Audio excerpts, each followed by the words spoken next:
하나님 나라가 우리 안에 있는가라고 하는 제목을 가지고 함께 은혜를 나누고자 합니다. 우리가 그런 이야기가 있습니다.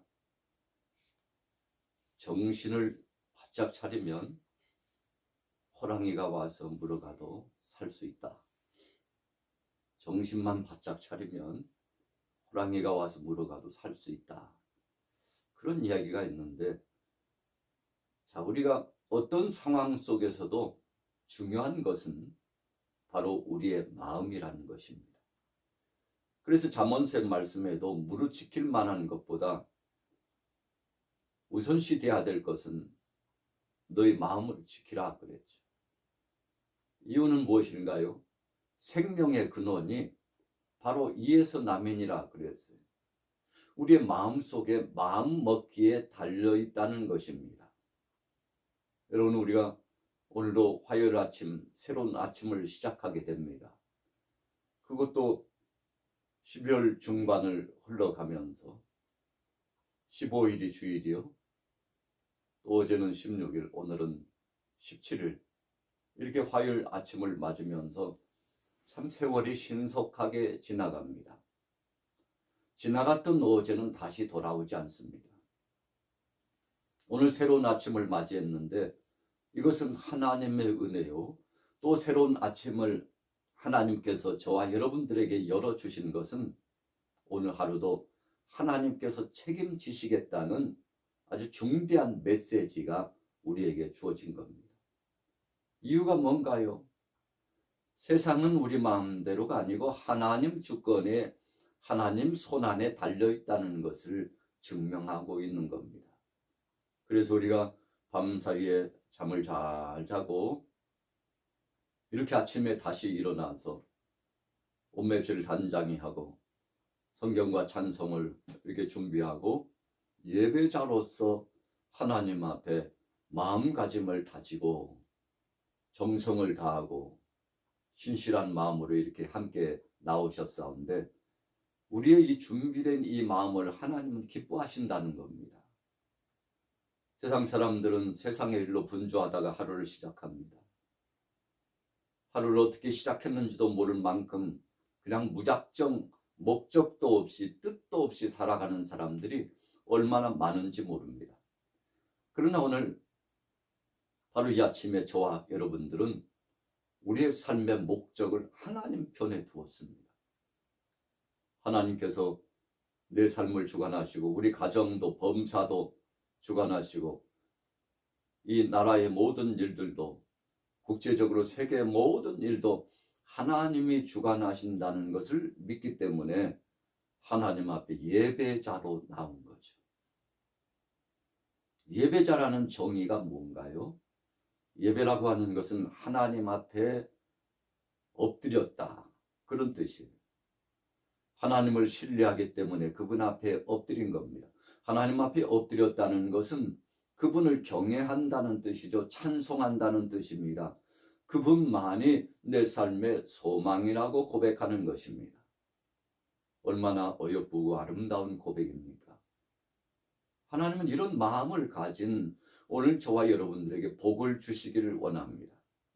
창세 이후에 지금까지 성경 역사 가운데, 우리 우주 만물의 역사 가운데 가장 귀하고 복된 것은 바로 하나님 앞에 나아가서 예배자로서, 그래서 찬송과 말씀과 헌물과 기도와 이 모든 것을 하나님 앞에 올려드리는 이 시간이 가장 귀하고 보배로운 거 아니겠습니까? 하나님께서 오늘도 하루라는 시간을 열어주셨는데 너무 감사한 거 아니겠습니까? 그래서 오늘 저와 여러분들은 행복한 자입니다. 이유가 뭔가요? 하나님이 우리를 불러주셔서 오늘 예배자로 삼아주시고 우리를 써주신 것이 너무 감사한 겁니다. 여러분, 우리 인생의 연수는 성경에 보니까 강건해봤자 7, 80이라고 했습니다. 참 길다면 길지만 짧다면 참 짧은 인생입니다. 누구든지 이 땅에 순서대로 온 것 같지만 부름을 받을 때는 순서가 없이 부름받고 간다고 그러지 않습니까? 어제도 제가 이렇게 고속도로 운전하면서 오다 보니까 무수한 차량 행렬들이 좌우로 계속 지나갑니다. 내려오다 보니까 눈꽃송이가 날려요. 많지는 않지만 눈발이 날립니다. 겨울의 이 추위와 겨울의 바람과 이 눈의 소식들을 보면서 하나님께서 이 모든 것을 관장한 것을 기억하니까 마음속에 찬송이 절로 나오고 기쁨으로 약 3시간여 시간 동안 운전해 오지만 얼마나 마음이 기쁜지 몰라요. 이유가 무엇입니까? 하나님께서 겨울 속에서도 우리에게 행복을 주시고 복된 시간을 열어주셨기 때문에 그렇습니다. 여러분, 이와 같이 우리의 일상이 너무 감사한 거예요. 그분이 주관하시고 인도해 주시니까 너무 감사한 거예요. 그러나 이런 꽃과 같이 피어있는 인생들도 하나님이 부르시면 한순간 우리 인생을 마감하고 그리고는 주님 앞에 갈 수밖에 없다는 사실입니다. 오늘 본문 말씀은 시대적인 배경이 참 암울한 그런 상황이 있었음을 말씀합니다. 노아의 때의 말씀을 예를 들었죠. 소돔과 고모라 때의 말씀을 주셨습니다.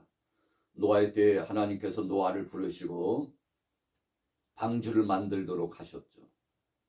120년 동안 때를 기다렸습니다. 그런데 하나님이 정해주신 그 때가 되매 어김없이 온 세상에 물의 심판의 때가 왔습니다. 여러분, 우리가 방송 매체를 통해서 보면 세계 속에 이 홍수 때문에 2024년도 올해에도 중국의 홍수 한번 보셨나요? 엄청납니다. 댐이 터지기 막 직전에 그 밀려오는 물결이 마을을 휩쓸어 갔어요. 사람들이 살려달라고 아우성칩니다. 수많은 사람들이 죽었죠.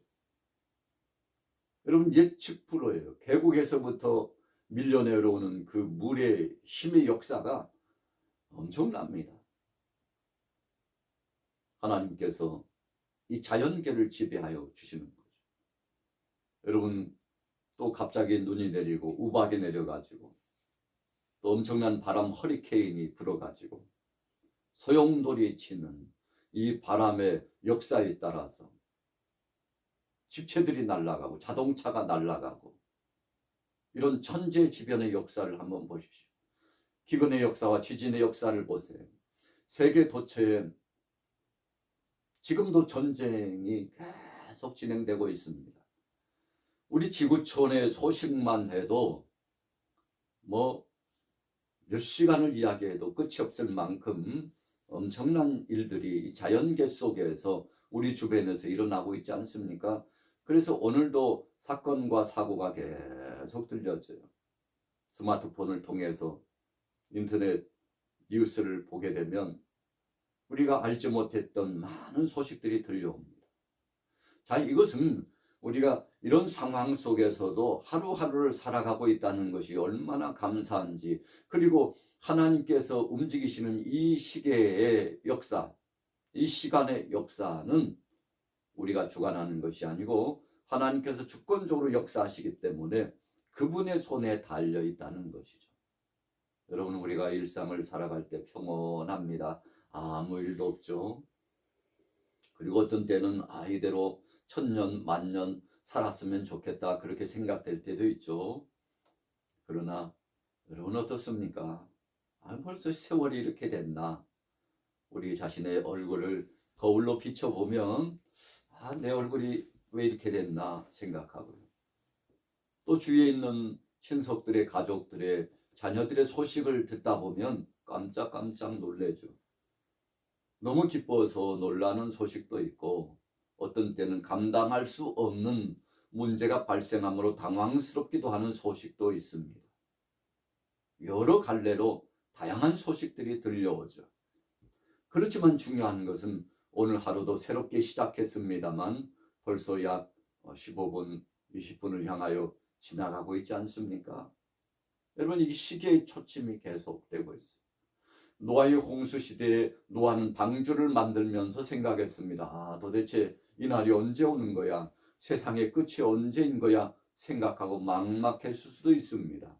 주위 사람들이 노아를 비웃었죠. 아니, 그 거대한 배를 만들어 가지고 뭐 하려고 그러느냐고. 그러나 하나님의 약속을 그는 믿고 있었습니다. 언젠가는 세상에 이 물의 심판이 있다는 사실을 하나님께로부터 그가 그 심판의 말씀을 듣고서 얼마나 마음이 긴장되고 그리고는 깨어있는 삶, 그뿐입니까? 자신의 가정과 이 자녀들, 이 가족들을 그가 믿음 안에서 온전히 설 수 있도록 할 뿐만 아니라 주위에 있는 사람들에게도 계속 하나님의 뜻의 말씀을 전했지 않습니까? 그래서 노아는 일상 중에 그 삶이 메신저 역할, 복음을 증거하는 자의 역할을 감당했습니다. 그래서 복된 겁니다. 여러분, 우리가 깨어서 믿음 안에 살 수 있는 비결은 긴장감을 늦춰서는 안 됩니다. 언젠가는 세상에 끝이 있다는 것을 늘 생각하고 살아야 합니다. 그래서 우주적인 끝의 역사에 종말의 시대가 분명히 오고 개인적으로도 오늘 저에게도 여러분들에게도 마지막 끝의 시간이 분명히 있다는 것을 기억해야 됩니다. 어떤 사람이 그랬다고 그러잖아요. 아, 당신은 3개월밖에 못 산다고. 어찌 보면은 이제 제한된 시간 속에 인생의 무대에 오래 살아야 3개월이다. 여러분, 시한부가 같은 시간을 정해 놓은 삶의 경고를 받았을 때 그 사람이 어떻게 살아갔겠습니까? 내가 석 달 동안 이제 이 세상을 살면서 뭘 해야 되나 생각하고 오니까 중요한 것부터 시작해서 순차적으로 일상의 스케줄이 쫙 정리되는 겁니다. 왜요? 시간이 얼마 남지 않았으니까. 3개월 동안에 우선순위에 따라서 쫙쫙쫙쫙 계획을 진행하는데 시간이 부족해요. 내게 있어서 이 정도 시간밖에 없다니. 1시간 하루가 지나는 것이 얼마나 아깝고 벌써 하루가 지났다니. 2달이 지나고 이제 20일이 남고 한 주가 남고 3일이 남았다고 한번 생각해 보세요. 여러분, 성경에도 보니까 시간을 아끼라고 말씀하고 있는데 우리 인생의 모습이 그런 것입니다. 모든 것이 완벽한 것 같고 안전한 것 같고 영원 무궁할 것 같지만 그러나 우리 나그네의 인생은 제한된 삶을 살아가게 된다는 것이죠. 오늘 본문의 말씀 두 번째로 29절부터 주신 말씀이 롯의 때를 기억하라고 그랬습니다. 자, 보세요. 29절에 롯이 소돔에서 나가던 날에 하늘로부터 불과 유황이 비오듯 하여 그들을 멸망시켰느니라. 자, 언제요? 롯이 소돔에서 나가던 날에. 아주 중요한 의미 말씀입니다. 여러분, 하나님께서는 믿음의 사람들 편에 함께 하십니다. 하나님을 앙망하고 예배하는 사람들 편에 함께 하십니다. 진리를 붙잡고 하나님 뜻대로 사는 사람 편에 함께 하십니다. 하나님이 지금 롯의 가정을 주목하고 계셨어요. 소돔과 고모라 땅에 그렇게 많은 사람들이 있었지만 롯의 가정을 주목하셨어요. 노아의 때에 그 무수한 사람들이 있었지만 노아의 가정에 주목하셨어요. 롯의 가정, 오늘 주인공 롯이 소돔성에서 나가던 그 날에 하나님께서 그 가정이 롯과 2딸만, 참 안타까운 거죠. 다 구원받지 못했어요. 롯과 2딸만 구원받았는데 소돔성에서 떠나던 그날에 하나님께서 불과 유황으로 소돔성을 심판하셨는데 여러분, 오늘 롯이 소돔성을 나가던 날에 이 말씀을 우리가 기억해야 합니다. 하나님께서 저를 주목하고 계세요. 여러분들을 다 하나님께서 주목하고 계십니다. 무슨 말을 하고 어떤 생각을 하고 어떤 삶을 사는지 하나님이 다 주목하고 계시다는 것입니다. 그래서 우리는 하나님을 경외하면서 두렵고 떨림으로 살아가는 것입니다. 그냥 살아가는 삶이 아니에요. 마치 영상의 스크린으로 쫙 보이듯이 제가 지금 영상 속에 담겨져서 여러분들에게 이렇게 전송되고 있지 않습니까? 이 상황이 전송돼요. 마찬가지예요. 제가 여러분들은 볼 수 없지만 하나님은 여러분들을 지금 보고 계시죠. 그래서 모든 것을 다 감찰해 보고 계셔요. 다 드러나 보입니다. 숨길 수가 없습니다. 감출 수 없습니다. 가릴 수가 없습니다. 여러분 우리 마음에 담아두고 있다고 해서 우리 마음을 하나님이 모르시는 거 아니에요? 다 알고 계십니다. 그래서 오늘 아침에 나오신 여러분들의 마음 일거수일투족을 다 보시는데 여러분 우리가 하나님 앞에 신실하게 살아가다가 하나님이 부르셔가지고 야 이제는 이곳으로 와라 말씀하시면 아멘 하고 주님 앞에 갔던 그날에 여러분 이것이 어떻게 보면 개인적인 종말이라고도 할 수 있지만 우주적인 종말의 때와 함께 나타나는 그때에는 순식간에 하나님께서 마지막 끝날에 저와 여러분들을 부르십니다. 오늘 마지막 성경 구절에 그런 내용이 있잖아요. 자 34절에 보세요. 내가 너희에게 이르노니 그 밤에 둘이 한 자리에 누워있음에 하나는 데려감을 얻고 하나는 버려둠을 당할 것이요 두 여자가 함께 맷돌을 갈고 있음에 하나는 데려감을 얻고 하나는 버려둠을 당할 것이니라. 똑같이 일상을 살아가는데 어떤 사람은 하나님이 불러가시고 어떤 사람은 하나님이 버렸다는 겁니다. 여러분 이것은 심판의 때입니다. 우주적인 종말의 때입니다. 참 세상이 요란해요. 여러분 2024년도 12월 17일을 새롭게 여는 이 시간에도 세계 속에 엄청난 일들이 지금 변화무쌍하게 진행되고 있잖아요. 그런데 언젠가 하나님께서 다 부르실 날이 있어요. 오늘 저와 여러분들을 부르실 날이 있습니다. 우리 믿음의 사람은 주님의 오시는 그때 재림의 때를 기다리고 살아가는 거죠. 첫째로는 우주적인 종말의 때가 분명히 있다는 사실을 알고 깨어있는 거죠. 두 번째로는 개인적인 종말의 시대가 꼭 있다는 사실을 알고 깨어있는 것입니다. 이 두 가지 사실은 분명히 이루어집니다. 그래서 세상 끝날에 주님이 오신다고 말씀하셨는데 도적같이 오신다고 그랬어요. 어떤 분이 그러시더라고요. 예수님이 어느 시각에 오시냐고. 주님이 언제 오실까? 그랬더니 어느 분이 아마도 새벽에 오시지 않을까 그랬어요. 오늘 이 시간처럼 예수님께서 새벽에 오시지 않을까 그래요. 왜 그럴까 생각해 보니까 하나님 앞에 믿음으로 깨어있는 사람들을 부르시고자 그런 것이다. 여러분 오늘 이 아침에 저와 여러분들이 하나님의 말씀 중심으로 예배자로서 깨어있는 것이 얼마나 감사한지요. 똑같이 잠을 자는데 한 사람은 하나님이 불러가시고 한 사람은 버렸다고 그랬는데 밭에서 일을 하다가도 그랬대요. 여러분 저와 여러분들은 하나님이 불러가시는 사람입니까? 하나님이 버려두시는 사람입니까? 오늘 저와 여러분들의 믿음에 달려 있습니다. 오늘 하루 일상을 살아가면서 오늘 여러분들의 가정에 큰 복된 역사가 있기를 축복합니다. 그래서 오늘 하루를 열어주신 하나님께 감사하고 오늘도 정말 알차게 보람되게 열매 맺는 삶이 되기를 축복합니다. 노아는 일상이 매일처럼 깨어 있었습니다. 롯도 매일처럼 깨어서 주님 뜻대로 살고자 소원을 품었습니다.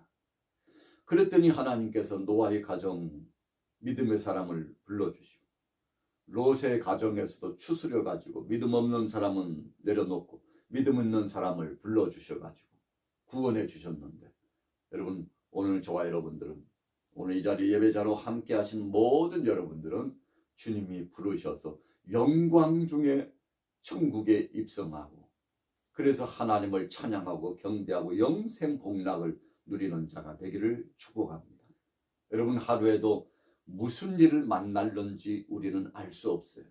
그래서 우리의 마음속의 시간표에는 늘 하나님 중심. 오늘 초입에 그랬잖아요.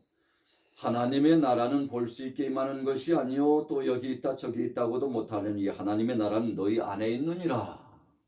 21절에 하나님 나라는 너희 안에 있느니라. 이게 무슨 말씀입니까? 우리가 깨어 있을 때 하나님 나라가 이 속에 임한다는 것입니다. 하나님 나라는 곧 예수를 그리스도로 우리 마음속에 영접하는 것이요 내 중심 내 뜻이 아니라 하나님 뜻대로 살아가는 것을 의미합니다. 오늘도 하나님께서 귀한 말씀을 저와 여러분들에게 주셨습니다. 오늘 우리는 하나님 나라를 대망합니다. 그것은 우리가 앞으로 올라갈 곳 바로 천국입니다. 그렇지만 이 땅에 살면서 작은 천국을 체험하면서 산다고 그랬죠. 어떻게요? 사랑의 예수님을 나의 구주로 모셔드리고 그분이 내 일상을 책임진다는 마음을 갖고 추워도 분명하고 틀림없이 거짓없이 하나님 앞에서 고람되오 신앙, 하나님 앞에 서 있는 믿음의 사람 이런 뜻이잖아요. 그래서 하나님이 나를 감찰해 보고 계신다 이런 마음으로 살아가면 우리의 행동, 거지, 언행, 심사가 참 아름답고 복될 수밖에 없죠. 여러분 신부가 신랑을 맞이하는 날에 어떻게 단장합니까? 이 머리에서부터 발끝까지 참 아름답게 꾸미고 단장해요. 누구를 위해서요? 신랑을 위해서요. 신랑도 마찬가지입니다. 신부를 위해서 준비하는 겁니다. 신랑 대신 예수님을 우리는 마음속에 주인으로 섬기고 나는 그분의 것이고 그분은 내 안에서 함께 존재하는 임재하는 분으로 여러분 이렇게 우리가 일상이 이루어지는데 오늘 하루도 주님 모시고 정말 복된 하루가 되시기를 예수님의 이름으로 축복합니다.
성령이여 성령이여 성령이여 성령이여 하나님의 신나 왔겠나 왔었나 왔겠나 왔었어 야바바바 말라니라 할라니라 왔었어 야바바바 말라니라 왔었어 야바바바